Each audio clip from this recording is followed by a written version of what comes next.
All right, today we're going to finish up our series on variance and measures of variation with standard deviation and variance by talking about the empirical rule, Chebyshev's theorem, that's right, Chebyshev's, and the coefficient of variation.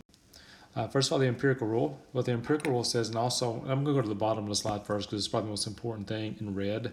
This is for data sets having a distribution that's approximately bell-shaped or very close to normal or bell-shaped. If that's the case, about 68% of all the values are within one standard deviation of the mean. They're close to the mean.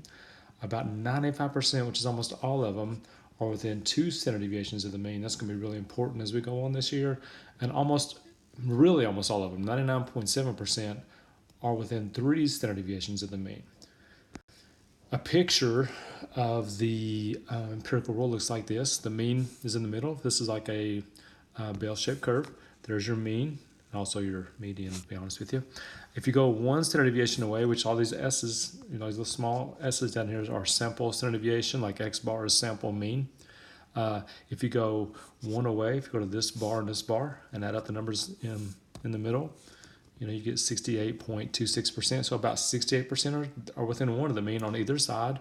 If you go two bars away here and add up all the numbers, all the percentages between the two green bars, you get about 95%. And if you go all the way out here, you got 99.7%, which is almost everything falls within there. So when it's bell-shaped, we can do a lot of things with that, and that's what it's going to look like. Okay, one problem with the normal bell shapes says IQ scores have a bell-shaped distribution with a mean of 100 and a standard deviation of 15. What percentage of IQ scores are between 70 and 30? So what I did here is I just drew the center being the mean, which is 100. As I go a positive standard deviation away this way and two this way, I'm going 15 each time. Going the negative direction, I go negative standard deviation, I subtract 15 each time. Remember our numbers were there was like 34% in here and 34%, so it's 68%, those two. Then we had another, I think it was 13.5% in here, 13.5% in there. So between 70 and 130, since it was two standard deviations, if you remember from the last slide, two standard deviations away was 95% of the IQ scores fall between 70 and 130. Very few people way up here with a very, very extremely high IQ, but also very few people way, way down there with a very, very low IQ. Almost everybody between 70 and 130, at least 95%. Okay, Chebyshev's theorem. The good thing about Chebyshev's theorem is it applies to any data set. It doesn't have to be bell-shaped. There are two things wrong with it, though. One is they're only approximate results, and number two, because they're lower limits, or at least it's only useful in certain situations. So I'm going to show it to you, and we need to know it, but we're not going to use it nearly as much as we use the empirical rule. And here's what it is. The proportion or fraction of any data set lying within k standard deviations of the mean is always at least 1 minus 1 over k squared, where k is positive number greater than 1. Now that's how many standard deviations. Remember, k here is how many standard deviations away from the mean. So for k is 2, if I plug 2 in right there for k squared, it'd be 4. So it'd be 1 minus 1/4. Well, 1 minus 1/4 is 3/4, which tells me 75% of all values lie within two standard deviations of the mean. Now, we know for an empirical rule it was 95%, but with Chebyshev's, because it's not necessarily bell-shaped, we're going to say 75%.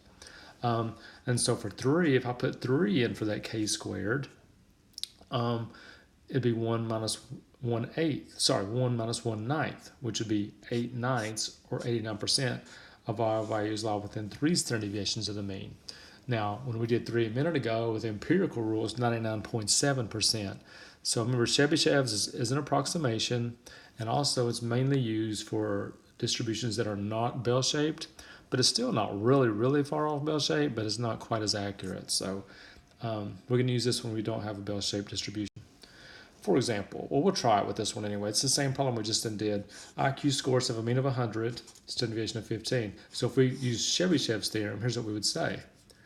At least 3/4 or 75%. It's always going to be those numbers because it's always k squared, and it's always two standard deviations or three standard deviations away. So these numbers stay consistent with Chebyshev's, just like 68% and 95% are consistent with empirical rule. So at least 3/4 are within 2 standard deviations of the mean, and at least 8/9 or 89% are within 3 standard deviations of the mean.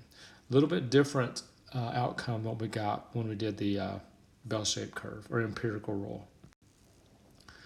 One last thing here, you are not allowed to compare standard deviations in 2 different data sets unless they have the same scale, which means they're both all minutes or all height, inches or whatever, and they have just about the same mean. If those 2 things are not the same, you can't say, well, this data set's more spread out than this one, because they're set up differently. But if you want to compare when means are different or they use different scales, we have a tool to do that, and it's called the coefficient of variation. I'm going to show you that on the next slide.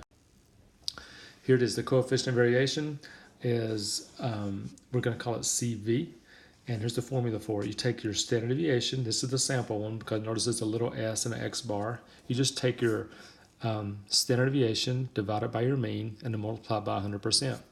Same thing with population. Remember, that's little sigma, which is a population standard deviation. That's mu, which is population mean, times 100%. We're going to round it to 1 decimal place every time, like 18.3%. And what this does for us is it helps us describe the standard deviation relative to the mean, regardless of what scale is used and regardless of what the mean was. So this helps us to be able to compare 2 different data sets as far as how spread out, which one's spread out the most. Okay, one example and we're done. This one says compare the variations, which we want to know which one's the most spread out, in the numbers of chocolate chips and Chips Ahoy cookies and the weights of regular Coke. Now, right off the bat, we're talking about numbers of chocolate chips in one set and weights in another set. So obviously that's 2 different scales. So we can't just use empirical. We can't just look at their standard deviation. Using the sample data, we have these results. Cookies have a mean of 24. Look at Coke's mean, 0.81682. Those are not even close either. So that means both rules apply here. They have very different means, and they have different scales that you're measuring them by. So that means you have to use your coefficient of variation to compare the 2. So the cookies, I went ahead and found the CV, coefficient of variation. I did the standard deviation over the mean, multiplied by 100%, and I got 10.8%. When I did the Coke, I did the same thing. Standard deviation over the mean times 100%, got 0.9%. Now, because the cookies are so much bigger, 10.8% versus 0.9%, what that tells me is the number of chocolate chips vary much more than the weights of the Coke does, and that should make sense. Chocolate chip cookies, it's going to vary a whole lot more how many chips you get versus how heavy your can of Coke is or whatever. So that's going to be, it should vary more. But again, look what the standard deviations were. That was 2.6. That's a very, very small number. So that kind of made sense too. But you can't go by just looking at which standard deviation was greater. You have to be able to compare it to their mean and also using a different scale.